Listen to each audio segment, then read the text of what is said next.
ദൈവത്തോട് ചേർന്ന് നിൽക്കുവിൻ, അവിടുന്ന് നിങ്ങളോടും ചേർന്ന് നിൽക്കും. യാക്കോബ് 4:8. ഇത് ഇംഗ്ലീഷിൽ പറയാൻ കുറച്ചുകൂടെ അർത്ഥം മനസ്സിലാവും. Come near to God and he will come near to U.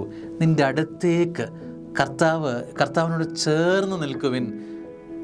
കർത്താവിൻ്റെ അടുത്തേക്ക് വരാൻ പറയുക. കർത്താവിൻ്റെ അടുത്തേക്ക് വരുമ്പോൾ കർത്താവ് നിൻ്റെ അടുത്തേക്ക് വരും. അടുത്തേക്ക് വരുമ്പോൾ അകലത്തേക്ക് പോകുന്നവർ നമ്മുടെ കൂടെ കാണും. എന്നാൽ കൂടെ നിൽക്കുമ്പോഴും ഹൃദയമകലെയുള്ള ആളുകളും നമ്മുടെ കൂടെ കാണും.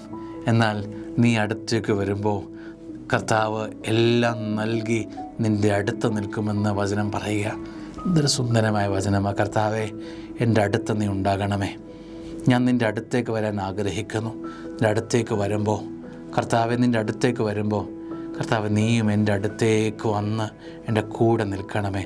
അങ്ങനെ ഞാനും നീയും ഒന്നാകുന്നൊരു അനുഭവം എനിക്ക് തരണമേ എന്ന് പ്രാർത്ഥിക്കാം. ദൈവം അനുഗ്രഹിക്കട്ടെ. Hallelujah hallelujah.